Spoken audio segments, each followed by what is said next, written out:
할렐루야. 주일 예배에 모이신 우리 존경하는 외북교회 성도님들 삶과 가정과 섬기시는 일터 위에 하나님 도우시는 손길이 충만하기를 예수님 이름으로 축복합니다. 옆에 계신 분들과 인사 나눕니다. 샬롬. 잘 오셨습니다. 샬롬. 네. 좋은 날씨 가운데에서 우리의 마음도 화창하게 오늘 주일을 잘 보내시기를 바라겠습니다. 우리가 성경을 읽다 보면은 익히 알고 자주 접하는 이 말씀 중에 하나가 출애굽기 말씀이에요. 출애굽기.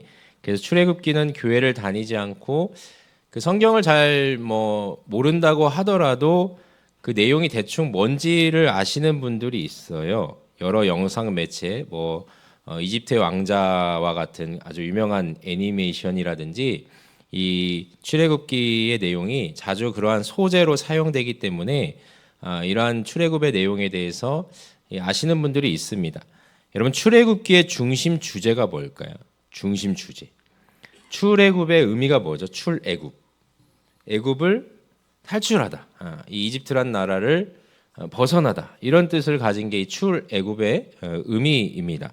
그래서 이 출애굽기를 보면은 이스라엘 백성들이 이집트를 탈출하는 내용이 기록되어 있어요. 모세를 통해서 이집트를 벗어나는 그 장면들이 굉장히 이렇게 드라마틱하고 흥미진진하죠. 막 10가지 재앙이 이집트를 이렇게 닥쳐오고 또 이스라엘 앞을 가로막던 이 홍해 바다가 갈라지고 이런 아주 흥미진진한 내용 때문에 우리가 이 출애굽기를 읽다 보면은 그 내용 부분은 잘 또 우리가 이렇게 알 수가 있습니다.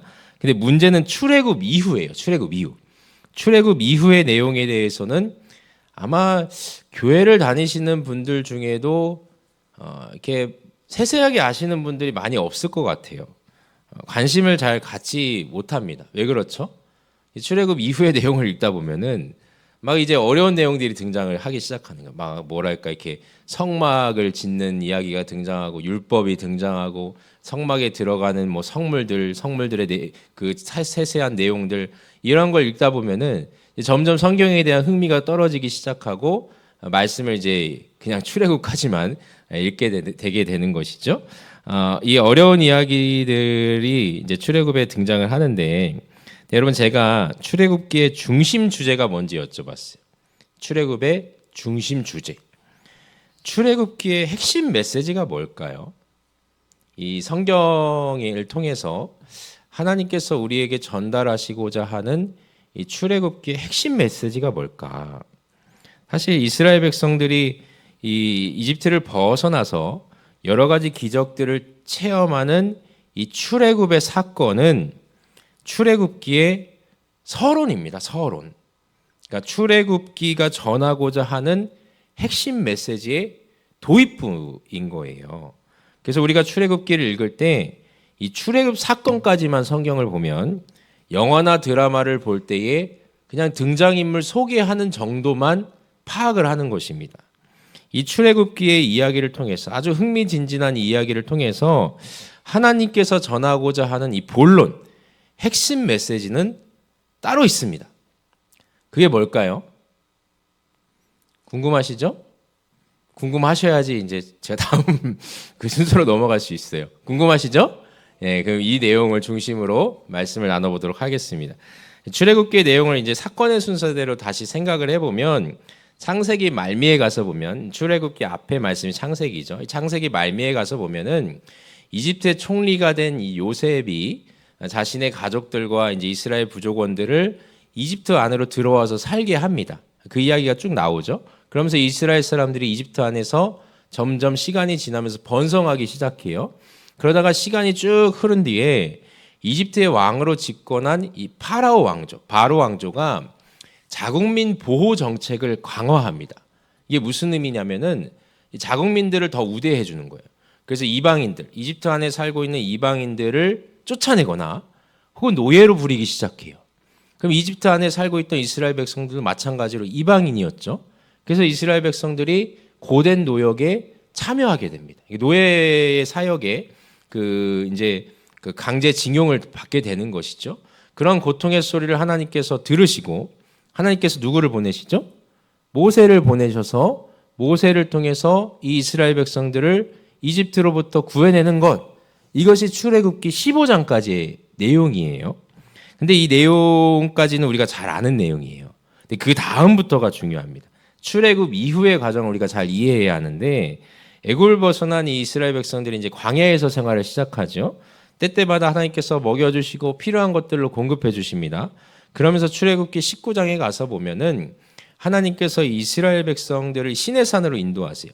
그 시내산에서 하나님과 이스라엘 백성들이 뭘 하죠? 약속을 맺습니다. 약속. 하나의 약속을 맺어요. 그 약속이 뭐냐면 너희가 내 말을 잘 듣고 지키면 내가 너희의 하나님이 되게 주겠다. 그리고 너희는 나의 백성으로 삼아주겠다. 이런 약속이에요. 내가 너희의 하나님이 되어주고 너희는 나의 백성이 되겠다. 이 약속을 맺습니다. 이 약속의 증거를 남겨요. 그 증거가 뭐예요? 십계명인 거예요. 십계명. 약속의 증거를 남깁니다. 애굽을 벗어나고 광야 생활을 시작하고 하나님과 약속을 맺고 십계명을 받고, 여기까지가 이제 출애굽기의 본론이 여기에서부터 출애굽기의 본론이 시작이 되는 거예요. 오늘 출애굽기 25장 1절을 보시면 그 이후에 무엇을 하는가, 25장 1절을 보시면요, 그 본격적으로 그 이야기가 본론의 이야기가 시작이 되는데, 우리 1절 말씀 다시 한번 읽어볼까요? 25장 1절 말씀. 여호와께서 모세에게 말씀하여 이르시되, 하나님께서 모세에게 말씀하세요. 뭘 말씀하십니까? 2절 말씀 읽겠습니다. 이스라엘 자손에게 명령하여 내게 예물을 가져오라 하고 기쁜 마음으로 바치는 모든 것을 너희는 받을지니라. 아멘. 하나님께서 모세에게 요청하는 것이 있어요. 뭐죠? 뭘 요청하시니까? 예물. 그 예물이 3절에서 7절까지 쭉 나와요. 이 예물들은 이스라엘 사람들이 이집트를 벗어날 때에 이집트인들에게로부터 받은 그런 물건들입니다. 출애굽기 12장에 보면은 이 물건을 받는 장면이 등장을 해요. 그럼 왜 하나님께서 예물을 요청하시는가? 그 목적이 중요하겠죠. 8절 말씀 다시 읽어볼까요? 내가 그들 중에 거할 성소를 그들이 나를 위하여 짓되. 하나님께서 예물을 요청하시는 이유가 뭐죠? 성소를 짓기 위해서, 즉 예배의 처소를 마련하기 위해서 예물을 드리라 말씀합니다. 그럼 이 내용부터가 이제 출애굽기의 일종의 본격적인 이야기가 시작된다고 했는데, 결국 하나님 앞에 좋은 예물을 드려라, 이게 출애굽기의 어떤 핵심 메시지인가? 그건 아닙니다. 하나님께서 이스라엘 백성에게 요청하시는 그 내용, 그 말씀의 핵심이 뭔가, 우리가 그것을 이제 파악을 잘 해야 하는데, 하나님께서 이런 말씀을 주시는 거예요. 너희가 이제는 그냥 광야를 떠도는 유목민이 아니다. 너희가 이집트의 노예도 아니다. 아까 하나님과 이스라엘 백성들이 약속을 맺는데 그 약속의 중심이 뭡니까? 너희는 이제 누구의 백성이 된 것이다. 하나님의 백성이 되었다. 하나님의 백성이 되었는데 그 하나님의 백성으로서의 지켜야 할 의무가 있다. 그 의무가 뭡니까? 하나님을 예배하는 것입니다. 하나님께 예배를 드리라는 것입니다. 이스라엘은 이제 하나님을 예배하는 예배 공동체로 훈련을 받기 시작하는 거예요. 출애굽기의 핵심은요, 여기에 있는 것입니다. 이스라엘이 애굽을 벗어나서 하나님을 예배하는 예배 공동체로 훈련받는 것. 하나님을 예배하는 예배자로 바르게 세워지는 것. 여기에 출애굽의 핵심 메시지가 있는 것입니다. 여러분, 누군가가 우리 성도님들에게 내가 요즘 출애굽기를 이렇게 읽고 있는데 출애굽하는 내용 이후부터는 어려워서 잘 모르겠어, 못 읽겠어, 이런 말씀을 하시면 거기까지만 읽으면 돼, 거기까지가 출애굽의 내용의 전부야, 이렇게 말씀하시면 되겠어요, 안 되겠어요? 안 되는 것입니다. 출애굽기 내용은 40장까지 쭉 읽어 나가시면 굉장히 중요한 메시지들이 많이 숨겨져 있어요. 그래서 우리가 출애굽기를 25장에서부터 쭉 읽으시면요, 이제 정말 이스라엘이 하나님 앞에 예배를 올려드리기 위한 그 준비의 과정이요, 너무도 세심하게 구체적으로 서술이 됩니다. 그런데 우리는 이러한 설명들이 읽을 때는 잘 이해가 되지 않기 때문에 잘 읽지 못하는 것이죠. 여러분 오늘 시간을 내셔서 출애굽기가 이제 40장이 끝나는데 40장 이 마지막 끝장을 한번 읽어보세요. 출애굽기가 어떻게 끝이 나나. 예배 처소인 이 성막을 이스라엘 백성들이 다 만들고 그 성막을 봉헌하는 것으로 출애굽기가 끝을 맺고 있습니다. 이스라엘 백성이요 하나님 앞에 예배자로 훈련받기 위해서 예배 공동체로 바르게 세워지기 위한 모든 준비의 과정을 출애굽기 마지막에 끝을 맺는 것이에요.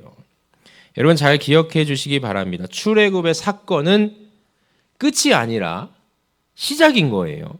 하나님이 이스라엘을 구원하신 목적은 단순히 이스라엘 백성들에게 자유를 주고 해방을 주기 위함이 아니라 그들의 일상 속에서 하나님을 예배하는 예배자로 훈련시키기 위함이었습니다.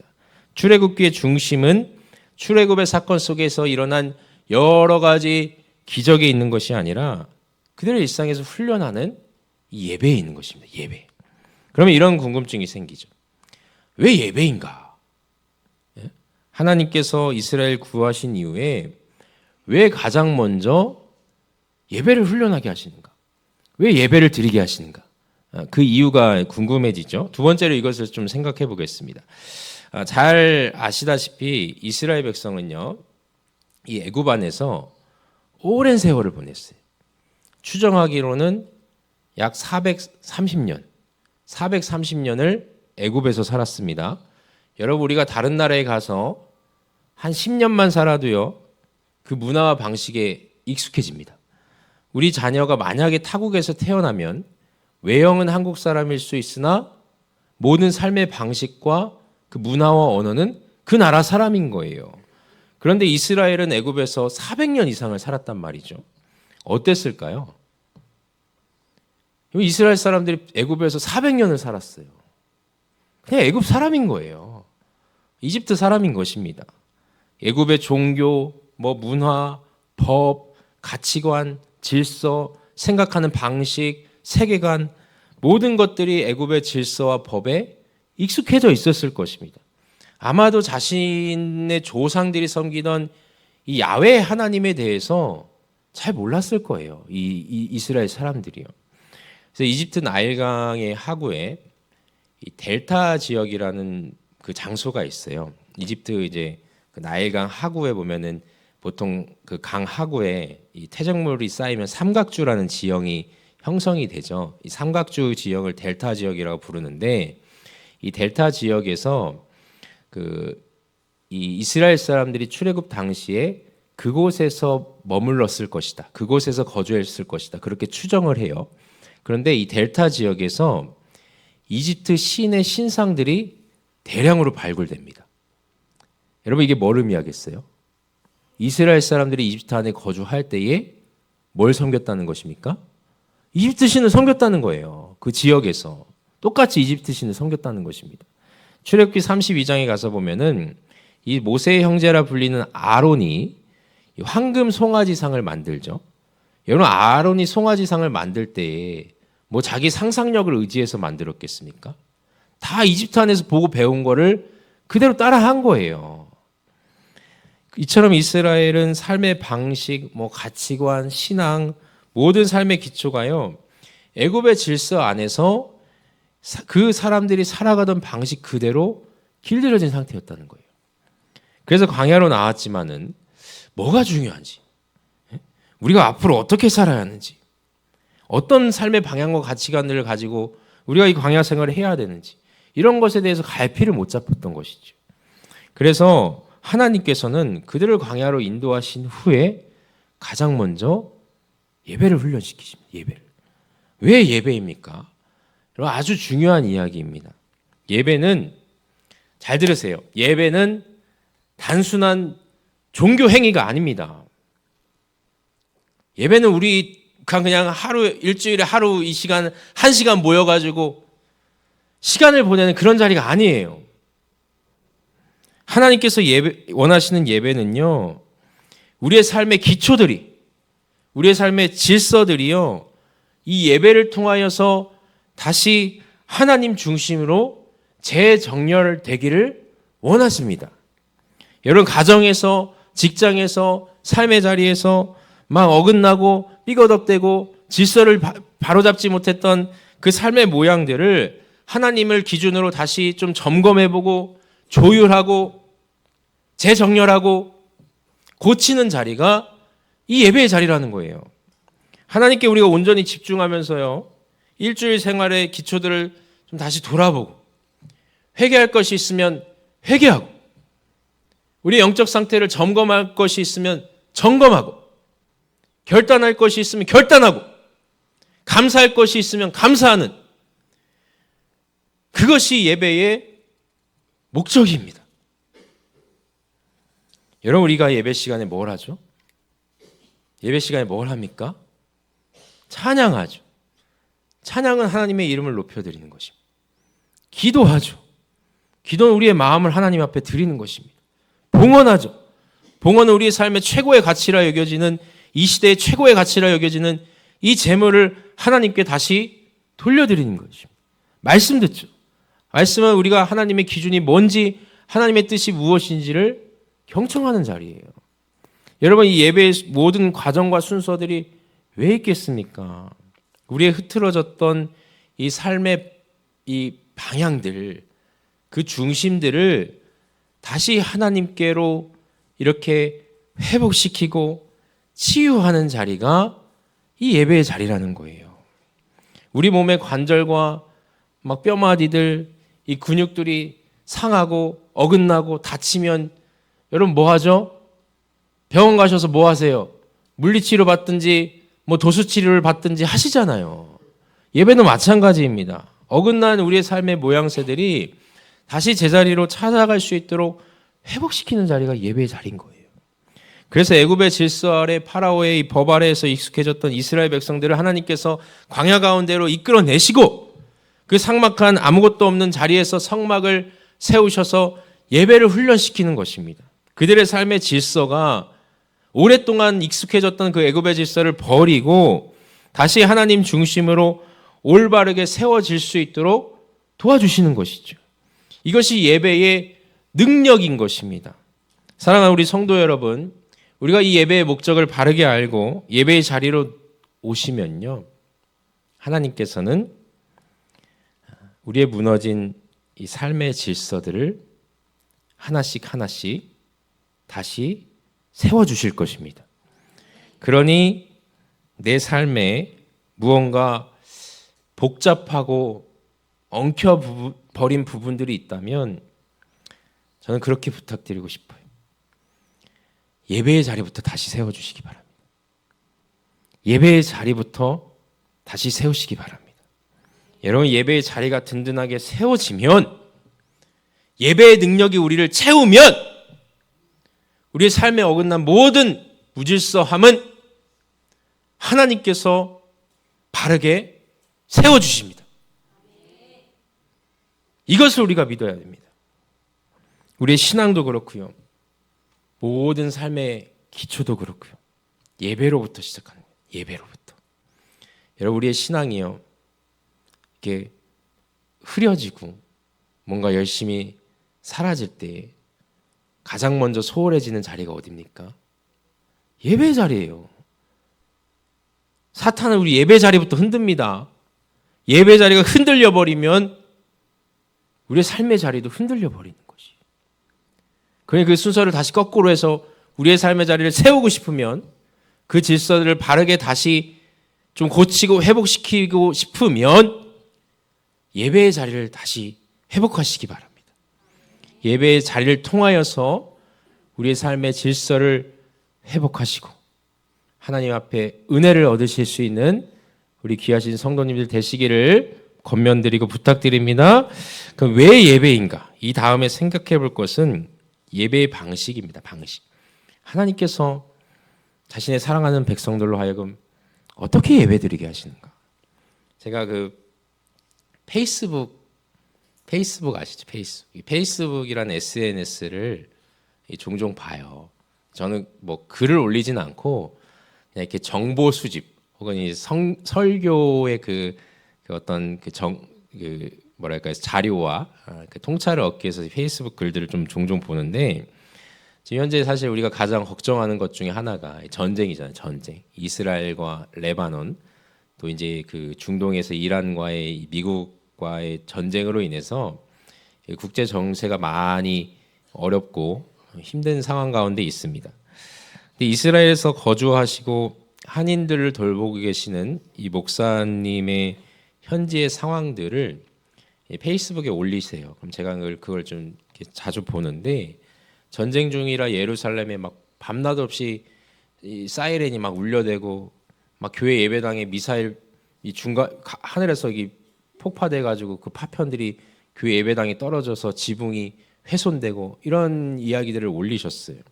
하루는 주일인데 전쟁 때문에 교회당 문이 닫혀 가지고 이제 본인 연구실 사무실에 모여서 성도님들이 함께 예배드리는 모습을 거기 페이스북에 이제 올리셨습니다. 그 영상에서 부르던 찬양이 뭐였냐면 아무것도 두려워하지 말래. 아무것도 두려워하지 말래. 그 사무실에 모여가지고 함께 그 아무것도 두려워하지 말라 찬양을 드리시면서 예배를 이제 드리고 계시더라고요. 설교 중에도 인근에서 막 미사일 터지는 소리가 들려가지고 결국에 자리를 옮겨서 예배를 재개하고 잘 마치셨다는 그러한 글을 보았습니다. 여러분 미사일이 인근에서 터지고 있는데 예배를 포기할 수 없어요. 여러분 저 위에서 갑자기 꽝 소리가 들리면 어떻게 해야 될까요? 우리는 도망가야 되겠죠. 예. 여러분 코로나 때를 생각해 보세요. 모일 수는 없었지만 온라인, 줌, 유튜브 우린 여러 방식을 이용해서 예배를 이어갔습니다. 상황이 이러면 좀 쉴 수 있고 안 드릴 수 있는 거 아니에요? 응? 예배 한 번 안 드리면 뭐 큰일이 납니까? 미사일 파편이 막 지붕에 쏟아지고 있는데 왜 예배를 포기할 수 없을까요? 왜 그럴까? 여러분 이유가 분명합니다. 예배는 막 우리가 필요해서 만들어내고 상황적으로 뭐 드릴 만한 형편이 안 돼서 예배를 생략하고 이런 것이 아니라 예배는 하나님께서 먼저 시작하시고 하나님께서 먼저 주도하시기 때문입니다. 시작부터 끝날 때까지 이 예배는요 하나님의 방식으로 하나님의 역사하심으로 이루어집니다. 예배를 주관하시는 분이 우리가 아니라 하나님이시기 때문에 우리는 예배를 포기할 수 없는 거예요. 오늘 본문을 다시 보십시오. 출애굽기 25장 1절에 여호와께서 모세에게 말씀하여 이르시되 누가 먼저 말씀하십니까? 하나님께서 말씀하세요. 모세가 먼저 하나님 앞에 나아가 하나님 저희가 하나님을 위한 성막을 짓고 예배하면 어떻겠습니까? 이게 아닙니다. 하나님께서 먼저 모세에게 말씀하셨단 말이에요. 2절에 가서 보십시오. 2절에서도 내게 예물을 가져오라 말씀하시는 분이 누구세요? 하나님이세요. 3절부터 7절까지 어떤 예물을 드릴지 그 종류를 정하시는 분도 하나님이십니다. 8절에서 뭘 말씀하십니까? 성소를 짓는 이유조차도 인간의 필요가 아니라 하나님의 계획과 목적에 따라서였어요. 그리고 9절 말씀 다시 읽어볼까요? 무릇 내가 내게 보이는 모양대로 장막을 짓고 기구들도 그 모양을 따라 지을지니라. 여러분 예배 방식, 구조, 방법 다 누가 정하십니까? 하나님이 정하세요. 하나님. 그리고 재밌는 게 뭔지 아세요? 출애굽기 25장에서 31장까지 쭉 보세요. 그리고 35장부터 끝장인 40장까지 한번 쭉 읽어보십시오. 언약궤, 진설병을 두는 상, 등잔대, 성막, 성막의 크기, 제단, 분향대, 물두멍, 제사장이 입어야 할 옷까지 아주 세심하고 소소한 부분까지도 다 하나님께서 주도하시고 이루십니다. 여러분 예배가 어떻게 이루어지는가?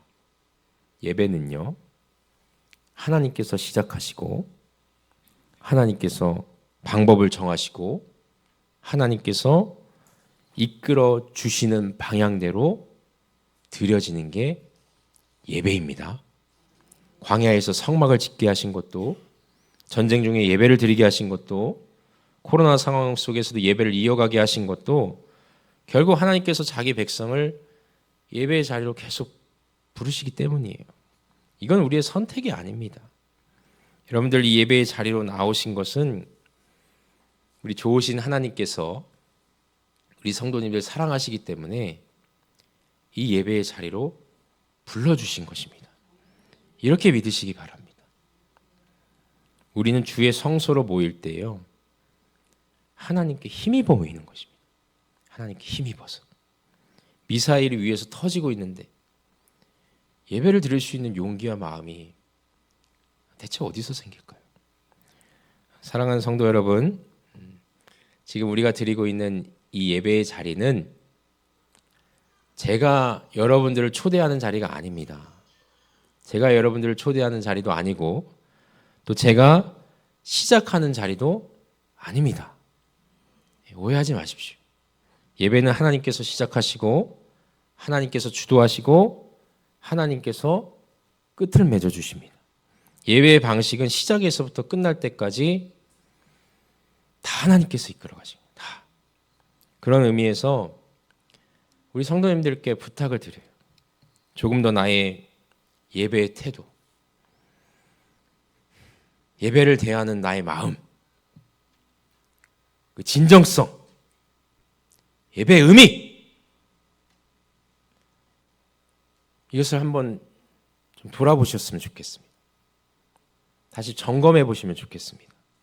특별히 한 가지 제안을 드립니다. 예배에 오셨을 때에 잠깐이라도 좋아요. 잠깐이라도. 뭐 1분도 좋고 30초도 좋습니다. 기도로 예배를 준비해 주시기 바랍니다. 기도로. 하나님, 오늘 기쁜 마음으로 제가 예배 드리기 위해 나왔습니다. 이 예배의 자리를 하나님께서 인도하여 주신 줄 저는 믿습니다. 예배의 시작과 끝을 하나님께서 이끌어가 주실 줄 저는 믿습니다. 이 예배를 제가 그냥 와서 1시간 때우고 가는 자리가 아니라 우리 좋으신 하나님을 만나고 그 하나님의 은혜를 누림으로 내 삶의 기초와 질서가 새롭게 되고 하나님의 은혜 가운데서 일주일을 살아갈 수 있는 능력을 얻는 예배의 자리가 되게 하여 주시옵소서. 여러분, 이런 기도로 예배를 준비해 주시고 맞이해 주시길 바랍니다. 그럼 예배를 주관하시는 우리 좋으신 하나님께서 그 능력, 예배를 통해 주시는 능력을 여러분들 가운데에 가득 채워주시리라 믿습니다. 말씀을 정리합니다. 오늘은 출애굽기가 전하고자 하는 메시지가 무엇인가, 그것에 대해 생각해 보았습니다. 출애굽기의 핵심 메시지가 무엇입니까? 뭐였죠? 예배. 그래서 출애굽한 이스라엘 백성을 예배로 훈련하게 하신 이유가 뭐죠? 우리의 삶의 질서를 다시 세우기 위함이다. 그래서 여러분, 무언가 일이 잘 풀리지 않으시면 저는 그렇게 부탁드립니다. 예배의 자리부터 회복하십시오. 예배를 대하는 나의 마음부터 회복하시기 바랍니다. 모든 우리의 삶의 기초는요, 예배로부터 시작합니다. 그리고 예배는 하나님께서 주도하시는 자리입니다. 하나님께서 함께 이끄시고 함께 하시는 이 예배를 더 진지한 마음으로, 더 진짜 하나님을 마음의 중심에 두고 이게 그냥 종교적인 의례와 형식에 얽매이는 있는 것이 아니라 예배를 역사하시고 주관하시는 그 하나님을 만나는 그런 축복을 경험하시기를 바랍니다. 이 내용을 잘 생각하시면서 예배를 통해 우리의 삶의 질서가 회복되고 하나님을 더 진실하게 만나는 축복이 저 여러분들 삶 가운데 충만하길 예수님 이름으로 축복합니다. 기도하겠습니다. 하나님, 그 옛날 하나님께서 이스라엘을 애굽으로부터 구해내시고 예배를 훈련하게 하셨습니다. 예배를 통해 자신의 삶의 기초와 가치관, 모든 모양들을 다시 재정렬하고 회복시키고 하나님을 중심으로 다시 짜맞추는 그러한 신앙의 훈련을 받게 하셨습니다. 하나님, 우리 예배의 상태를 돌아봅니다. 우리가 일주일에 한 번 드리는 이 예배의 자리, 주일 예배의 자리를 어떤 마음으로 임하고 있는지, 어떻게 드리고 있는지, 어떤 모양으로 우리 삶을 대하고 있는지를 다시 예배를 통하여서 재점검하고 조율하고 회복할 수 있는 은혜를 허락하여 주시옵소서. 이 축복을 누리는 모든 이 자리에 모인 예배자들 되게 하여 주시옵소서. 감사드리며 우리 주 예수 그리스도의 이름으로 간절히 기도하옵나이다. 아멘.